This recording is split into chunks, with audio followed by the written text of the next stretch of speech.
Assalamualaikum warahmatullahi wabarakatuh. Sahabat yang dirahmati Allah Subhanahu wa Ta'ala. Seorang ulama besar dari bumi Kalimantan terlahir di malam Lailatul Qadar. Kisah ini menyajikan seorang ulama besar asal Indonesia yang dikagumi oleh umat Islam dunia. Ia bernama Syekh Arsyad Al-Banjari. Syekh Arsyad adalah putra dari Sayyid Abdullah dan Sayyidah Aminah. Kedua orang tua Syekh Arsyad ini adalah manusia yang solih, yang taat ibadah, dan selalu berharap keberkahan Allah Subhanahu wa Ta'ala. Pada tahun 1121 Hijriyah, tepatnya pada tanggal 21 Ramadan, dua orang yang solih ini, yakni Sayyid Abdullah dan Sayyidah Aminah, mendapati satu malam yang menakjubkan. Tidak lain, itu adalah malam Lailatul Qadar. Sayyid Abdullah dan istrinya saat itu melihat kayu dan batu sujud kepada Allah Subhanahu wa Ta'ala. Keduanya juga melihat dengan sangat jelas air sungai membeku. Dengan jiwanya yang bersih nan tulus, ia meyakini inilah keberkahan Allah yang turun di bulan Ramadan. Tidak lain, itulah malam Lailatul Qadar. Karenanya Sayyid Abdullah dan istrinya berdoa kepada Allah Subhanahu wa Ta'ala agar anak yang dikandung sang istri menjadi orang alim, laki zahid atau sosok zuhud. Syekh Abdullah berdoa, "Ya Allah, apabila malam ini malam Lailatul Qadar, aku meminta dilahirkan seorang ulama besar di tanah Banjar." Doa Sayyid Abdullah dan istrinya menembus langit dan dikabulkan oleh Allah Subhanahu wa Ta'ala. Manakala sempurna masa kehamilannya, lahirlah seorang jabang bayi, anak laki-laki, pada malam Kamis jam 3 pagi tanggal 13 Safar 1122 Hijriyah. Anak itu kemudian diberi nama Muhammad Arsyad. Anak ini sejak kecil dikenal sangat cerdas. Di usia 8 tahun sudah terlihat bakat kealimannya, sangat berbeda dengan anak-anak di usianya. Ya, anak kecil itu juga pandai melukis. Saat itu kebetulan Raja Banjar, Sultan Tahmidullah bin Sultan Tamjidillah, sedang berkeliling negeri. Ia terhenti karena kagum saat melihat lukisan indah yang dibuat oleh seorang anak kecil. Sultan pun kemudian meminta izin pada orang tuanya agar anak kecil itu tinggal di istana, dididik dan diajari oleh pihak kerajaan. Sang raja juga menjanjikan dirinya ketika dewasa nanti untuk berangkat memperdalam ilmu agama Islam di tanah suci. Dan benar adanya, akhirnya anak kecil yang bernama Muhammad Arsyad, putra Sayyid Abdullah dan Sayyidah Aminah itu, di kemudian hari berangkat ke tanah suci, memperdalam ilmu agama kepada ulama-ulama besar pada zamannya. Dalam satu kisah, di suatu malam, Muhammad Arsyad kecil tidur di istana bersama para menteri.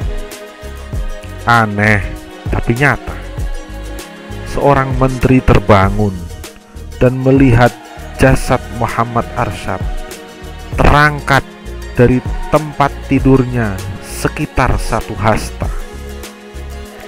Si menteri pun langsung memegang anak itu. Muhammad Arsyad akhirnya terbangun dan menangis.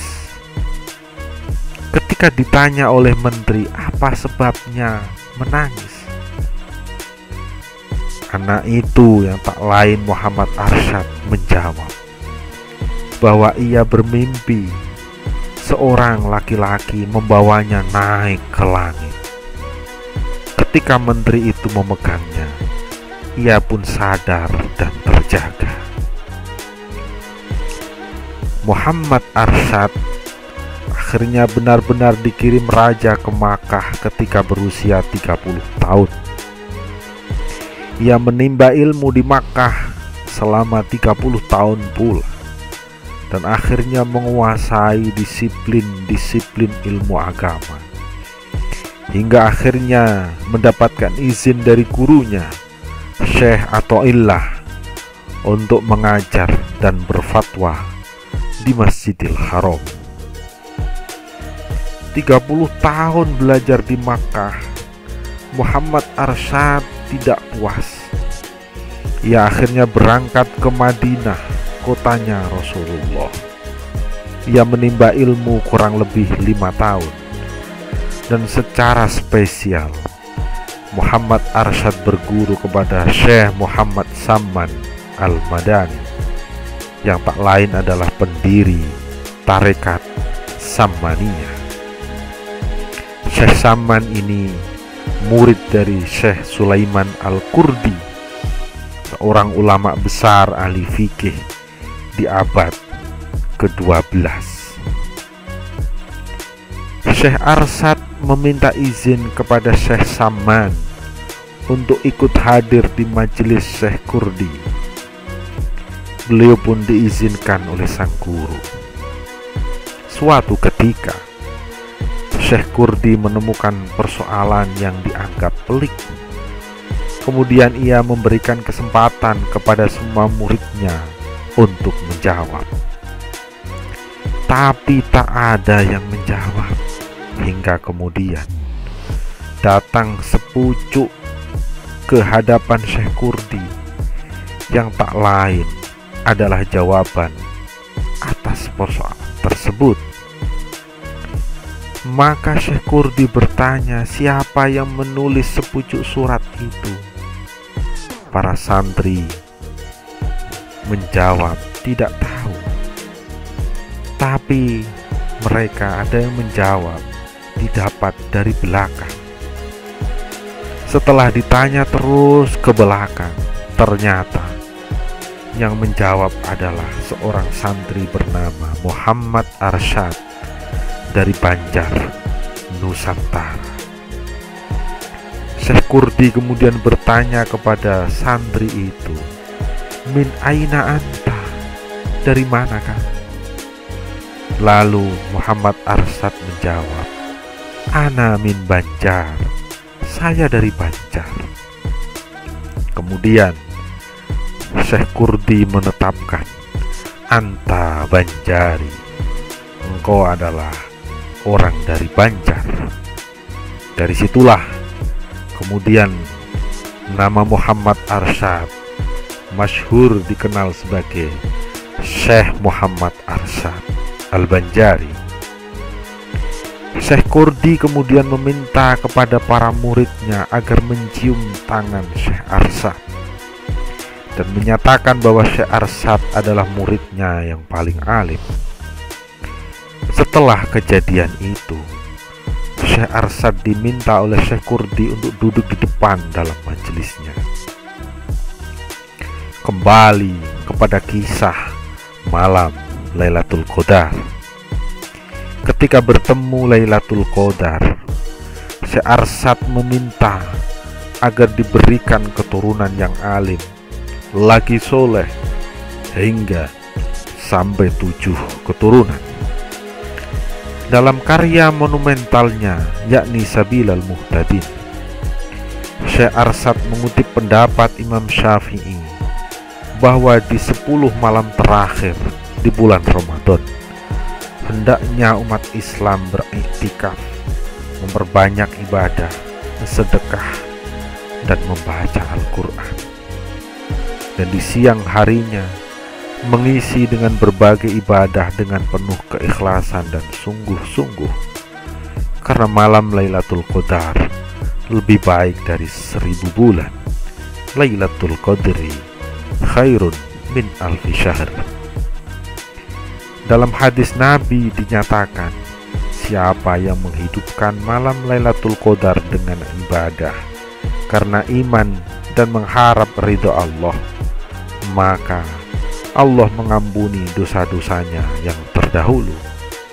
Hadis itu diriwayatkan oleh Imam Bukhari, Imam Muslim, Imam Ahmad, Imam Tirmidzi, Imam Nasai, Imam Abu Dawud dari sahabat Abu Hurairah. Aisyah istri Rasulullah pernah bertanya, "Wahai Rasul, bila aku menemui Lailatul Qadar, doa apa yang mesti aku panjatkan?" Rasulullah kemudian menjawab, "Allahumma innaka afuwun karim, tuhibbul afwa fa'fu anni." Hadis riwayat Tirmidzi, Ahmad, dan Ibnu Majah.